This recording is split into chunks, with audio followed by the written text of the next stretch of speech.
I'm Riley Scott, and we are doing Coffee with Champions at the Broken Mug. And my first champion is Kim Henggeler. How are you today? I am wonderful. Spoiler alert, it's hot chocolate because I'm not a coffee drinker.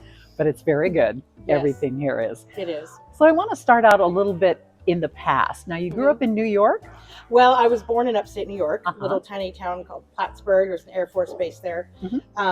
My father's from here, and my mother was up there, and he was on Air Force base up there.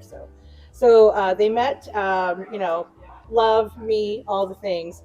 And then eventually when I was real young, we did move back to Nebraska. So you spent your formative years here? Yes, for sure. And I understand that you were a cheerleader. Oh my gosh. I was, because no other sport would have me. As I mentioned in my champions thing, I tried intramural basketball once. I broke my pinky. I'm like, nah, this is not for me. I cheered all through high school, and that was a lot of fun. And which school did you go to? I was at Columbus High, graduated in '93. So, well, you had to have some coordination grace to be a cheerleader. A little bit. Yeah. A little bit, yeah. One of your attributes that you've talked about in the article was your positivity. So what does that mean to you, being positive? Well, I mean, when it comes to the community, when it comes to people, your family, your friends, bad attitudes will get you nowhere. And I can have a bad day just like anybody else. I could have a negative day where things aren't going right, or I'm mad about absolutely nothing important. But when you approach something with a bit of a better attitude, it just works out better. Even when you're at the grocery store and you're in the checkout line or something like that, and that cashier's, maybe not the most friendly one. If you're kind to her, if you're nice to that person, bring that out in them, and it may turn it around for the next customer. So, I mean, negativity just doesn't get you anywhere. Do you think that in today's climate, when there seems to be a lot of polarization of people, that maybe people find it a little bit harder to stay positive? They do. I think in general, we as people want the same thing. So you have this spectrum of people, and you have extreme people on this side, you have extreme people on this side, and most of us, 80% of us, live in the middle. All of us want the same things. We want a happy family. We want to pay our bills, maybe go on a vacation. These are nice things, and that's what we all want. But we just have different ideas on how to get there.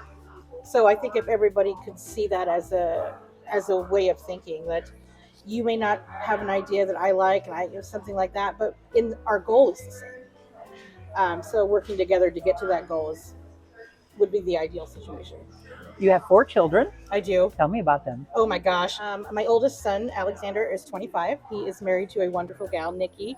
And they have my one and only granddaughter, who just turned 1 this April. And they live here in Columbus. He works for Pelham Farms, and she's a teacher at Centennial. And then my next one down is my son, who's 23. That's Brendan. And then I have a 21-year-old son, Aiden, and his twin sister, Cassidy, who's 21. So twins must have been challenging. It was. At one time when they were young, when the twins were first born, my other 2 children were 1 and 3. So I had a 3-year-old, a 1-year-old, and 2 babies in the house. So there wasn't any time for chaos. I was too tired for chaos. People say that must have been chaotic. I don't remember. I slept whenever I could. But they are absolutely wonderful. Like I said, Alex works for Pillins. Nikki's a teacher. And then my 21-year-old and 23-year-old son, they farm together out in the country. And then my 21-year-old daughter, Cassidy, is a student at Wayne State University. So she's going into mental health counseling, which is so important because we need more of that. Very true. Tell me what your granddaughter's name is. Her name is Amelia, and they call her Emmy for short. And she is wonderful. She's definitely learned how to smirk, and she's a daddy's girl. Oh. Yeah, so she loves to go to my son. It's just the cutest thing. It is amazing how early their little personalities come out. Oh yes.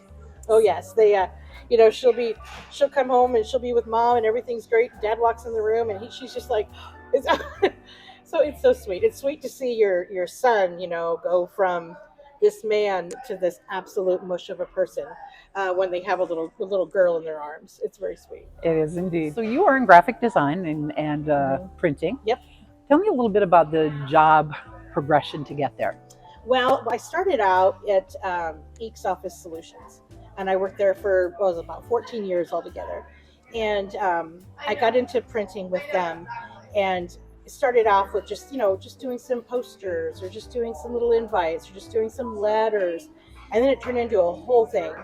And then I was there. And then when I left there, because they got out of the printing business eventually, Mm-hmm. and then I went off and did it on my own, which was a terrifying and wonderful experience. I was scared to death, but I knew there was nothing else I could do because I loved what I do. I love the creativity of the job. I love the people I get to work with. And so now it's everything from invitations, wedding invitations, the senior banners and things like that. But it's also, I do like printing for some farming companies up in Lee Mm-hmm. and some other businesses here in town as well. So it's a nice variety of what I do. And your business is called RSVP Designs. RSVP Designs, yep. And why did you choose that name? So when I just, I kind of had that name picked out way back when. And I just thought it was great because, a lot of invitations, you RSVP, hey, I'm coming. Mm-hmm. I'm going to be there. And I thought, what a great name for a business. So, yeah. So it must have been very scary to start out in your own business. It was. There's a lot to think about. There's a lot to think about. You go in there and it's like, not only do I have to worry about my supplies for what I do, but now I got to pay taxes without somebody taking out of my check for me. Mm-hmm. And, now I have to think of overhead, and now I got to buy equipment on my own, and I have to pay rent in my space that I'm using. But, luckily I had some money saved up and I was ready to go. And there was a few people in the community that reached out to me, mm-hmm. and they were like, hey, we know what you do. We'd love to help you get started. We could partner in, and God bless them for that. But I kind of wanted to start in the black. I didn't want to start with it owing anybody money. So, but I was able to pull it off, and I love it. And I'm so proud of myself. And where is RSVP Designs located? I have an office space that I rent inside of Urban Farm Boutique. Patty Stootman runs Urban Farm Boutique. Mm-hmm. That place is an absolute treasure here mm-hmm. in town. And when she first got that building for her business, I actually went with her. We looked at the building. There was talk of me possibly coming into that building with her at that time, and I was too chicken. And I'm like, I'm not ready. But time came, and I'm like, hey, Patty. She's like, let's do it. So, yeah. So inside Urban Farm Boutique, it's a great place to be. And I would imagine it's really nice for her because she can just come in and say, hey, Kim, can you print something for me? She absolutely does on like a daily basis.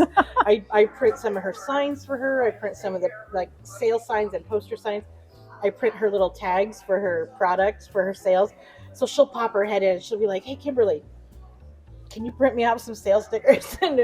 But it's nice because we get along great. We work well together, and we share a love for monster cookies from Wildflower Pastries, which is just across the road. So, you got to go. Right? Absolutely. You got to go. So one of your big cheerleaders is the governor's wife, Suzanne Fillen. Oh, isn't she great? Mm-hmm. She is the kindest thing. She is so wonderful. I did so much printing for her, even when her mother was alive. I helped print some of her Christmas cards for her mom and everything else. And she's just been part of my life for years and years. Their whole family is wonderful. I did the invitation printing for Isaac when he graduated. Mm-hmm. And they're just kind. I could call that woman anytime and she would do anything for me. She's just, she's busy as heck right now. But just a wonderful, kind family. Now, you are a parishioner at St. Bonaventure Parish? Yeah, St. Bonaventure is where I call home, yes. I can imagine with your positive attitude that faith is very important to you. It is very important to me. I'm also one of those people that believes you can talk to God anywhere. Mm-hmm. So whether you are at night in bed, or you're on Sunday you're at church, or you're sitting in the bathroom, wherever it's required, that's where you can talk to God. And sometimes in those awkward, strange spaces where it's the quietest, that's the best time to do it. Yeah. Were you excited that we have an American Pope? Oh my gosh, Pope Leo. Yeah. Yeah. I'm not a sports fan, so I don't get that. He's a big, was it a White Sox fan or what is it? Of those, yeah. I don't even know. Is that baseball? I don't know. It is. But yeah, I was very excited to hear that. It's the first American one ever, I think, it is. Right? Yes. Oh, yeah. And he has his own bobblehead now. Yes. So he's definitely made it. Yes, for sure. Yeah, I'm waiting on my bobblehead. Where's that? Right? We all need one. I get one. So you're part of the business improvement Yeah, well, district. I'm not necessarily part of it. I'm not on the board or anything. I am a Okay. guest at their monthly meetings. I'm so much of a guest that I'm almost a permanent fixture there, whether they like it or not. But I do, yeah, I do take part in that every month. Yeah. So what are some of the things that they're looking to implement for downtown? Well, they have quite a few irons in the fire. Hmm. Some of those things, take shorter time than others. One of the long-term things that they've been really going for is the lights in the square, Hmm. different colored lights throughout the square. So, when they have cancer awareness, they can change them purple, and Christmas they can have green and red. And so all the legwork for that has been done. What's holding them up right now is the boring companies, those companies that drill into the ground to Oh bring yeah. the electricity and stuff underground so it's not all dangling in our faces. Um, they're working on quotes from those companies, and they kind of, they just can't go with the first thing. They got to figure out what's going to work best. And so that's one of the things that's in the mix. They did put the planters out downtown, and they put some of the banners up on the poles. They're beautiful. They're wonderful. And there's going to be some more banners put out. They were waiting on some new brackets. But yeah, there's a lot of things that they have going on, which is really great. All right, we have got to talk about Sockwatch. Oh, Sockwatch. What is Sockwatch? Sockwatch is an urban legend. No, it's not. It's not. Sockwatch started out with me going to a BID meeting, a trackside meeting, and Josh, who was at the time was the chairman there of the board, he had these beautiful socks on there, like multicolored, kind of a chevron pattern, and I'm like, those are amazing. So I took a picture of them, and I put them on my first recap of the meeting and hashtag it Sockwatch. Well, then the next meeting, he had some other socks on. And I'm like, I think he's doing it on purpose. I think he likes it. So I took another picture of his socks. And then when I did it again, people are like, oh my gosh, the socks. So it kind of took on a life of its own. And so every meeting I would take a picture of these socks. And it'd be Sockwatch, Sockwatch, Sockwatch. Like I've run into a little bit of a problem recently. And that is that the socks got replaced with no socks. Oh, So people are wearing like, God, thank God nobody's wearing Crocs yet. But they're wearing like sandals or open-toed shoes or something like that. Or that one time there was some boots in there. So I don't know. I'll keep calling it Sockwatch, but it's really turned into like something else because there's no socks anymore. So I should have you come over and take pictures of my son's socks because Oh he my has gosh. Tweety Bird, he's got Baby Yoda, he's got all kinds of fun things. So Yeah, my daughter is one that loves crazy socks. She has like avocado socks and hot dog socks and flower socks. I'm lucky if my socks are the same color in the morning. I just sometimes it's good if they're not. right. I mean, be stylish. There's been a lot of revitalization of the downtown in the last Yeah. few years, and the 13th Street again girls have been a big part of that. They have. They've really been beneficial to keep the downtown going and keep it new and bring some life back to downtown. They've had like the Lemon Days. They've had the Shops for Survivors. They do just all kinds of fun things in the summer, random sales. And what I really love about all of it is they support each other. Mm-hmm. So you'll have one business talking about another business, and hey, you really like this? You should go over to this business and see that. Patty has a customer at Urban Farm. She's like, you need to go down to Valencia and check this out. Or Barbara Jeans has this really cute sweater you need to go see. Hey, while you're here at lunch, why don't you go over and have some, lunch over at Picket Fence or grab a drink over, And you are a doggy mother. I am a doggy mother. Olivia and Jelly Bean, if you're home, you better be behaving yourself. They are wonderful. They are 8 and 9, and they are fantastic. I like any dog parent. You think they're my children often tell me that I treat them better than I treat them. Yeah. Well, maybe it's possible. No, they're wonderful. They're just like anything. They're always happy to see you when you come home, and they're very well behaved, which is wonderful. My daughter has a dog that is just one, and he's still learning some manners. He's a good boy and he's wonderful, but he's still a puppy. Mm-hmm. And so when he comes to the house, there's the chaos for sure.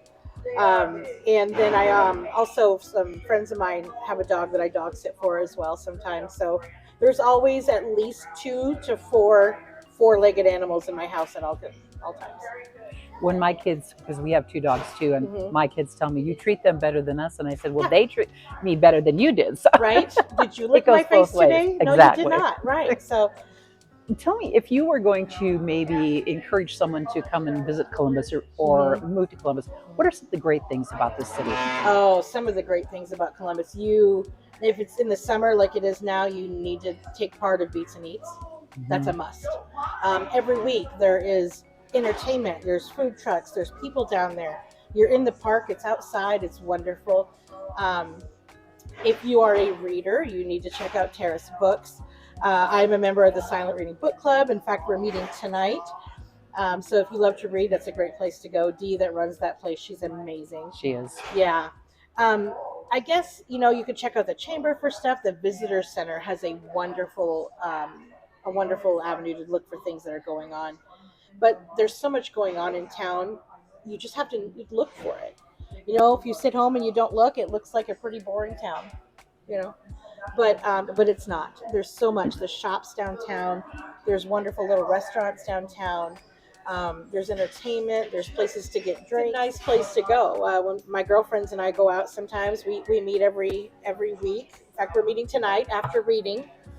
Going to be a good girl and read, and then I'm going to hang out with my friends and probably undo all the good I just did. Yeah, you have your own quad with the girls. I do. So how long have you known each other? We've known each other forever and ever. One of the girls and I, our boys were in Cub Scouts together, and that's how we met. And then the other girl was a friend of hers. And then the fourth girl that came in worked for Eeks in Norfolk. And so we knew each other through that. And so when we finally pulled her into our group, 2 became 3, became 4, and it was perfect. We just have this perfect mix of girls, and we can solve all the world's problems in one night. We really can.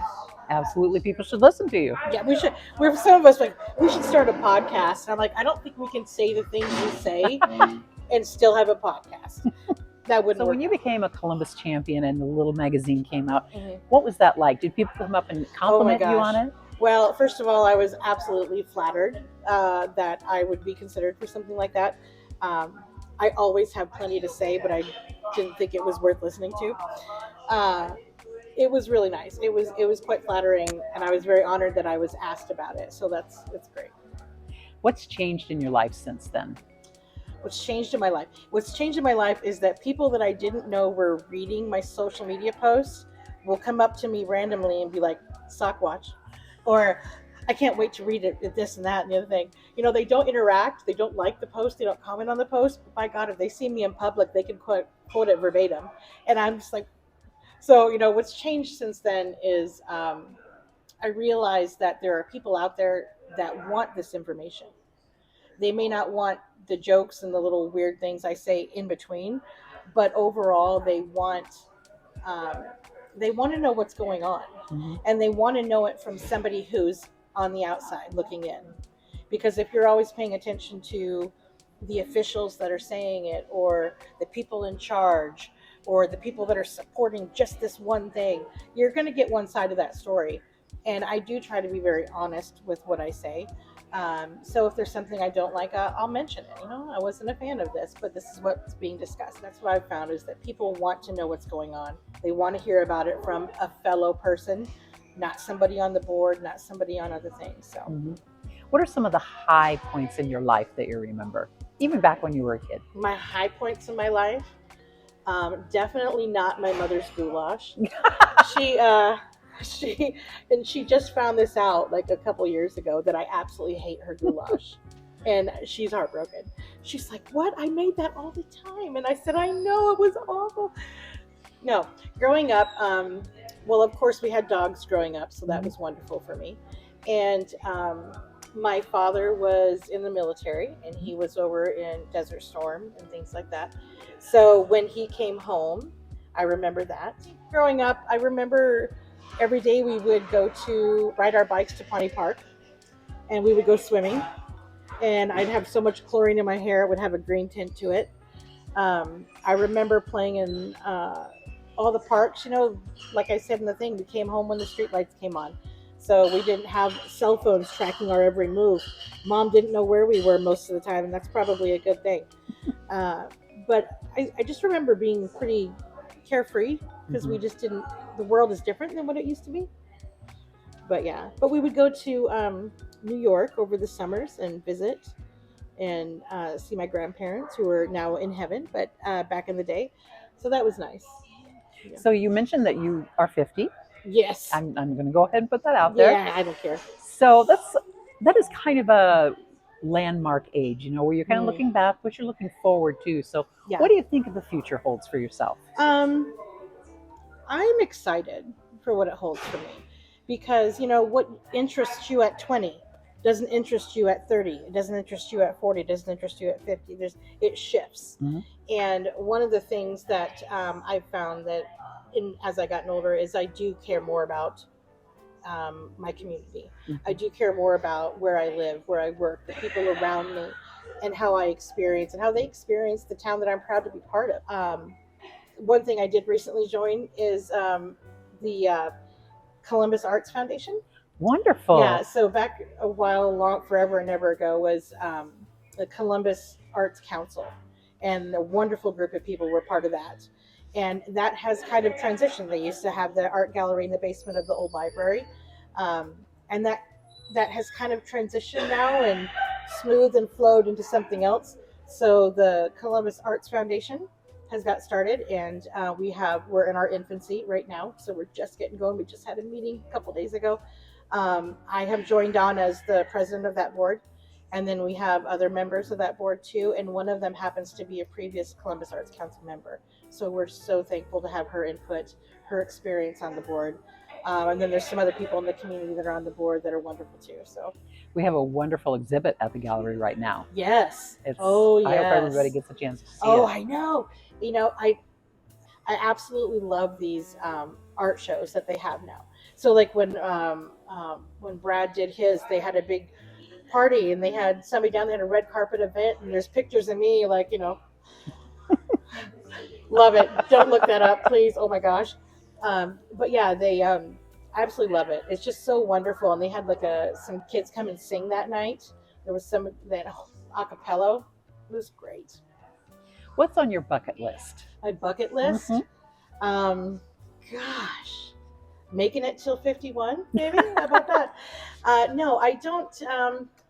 Gosh, I don't know. My list is shrinking because I do the things that I want to do, but I don't know. I think what I'd like to do, I don't know if it's a bucket list because it's not that far-fetched. We just got to find the time, is my squad and I, my girlfriends and I, we joke all the time, we need to just take off and hit Mexico or hit wherever. And we joke about it all the time, but I know underneath we're all like, yeah, we do. Thelma and Louise times two. Thelma and Louise without the murder and the guns. Exactly. Definitely a drink at the bar, but no murder and no guns. So, yeah, I think that's something I want to do for sure. Well, I've enjoyed talking with you so much, Kim. It's been an honor to talk with you, and I can see why you were chosen as one of the Columbus champions. Well, thank you. And if anybody has not read that, you can find it at 402 Content. Yep. And take a look at some of the other ones. And I wish you the best of luck in the future. Thank you for having me. It's wonderful, and I hope that somebody finds some joy in it too. And this has been Coffee with Champions at the Broken Mug.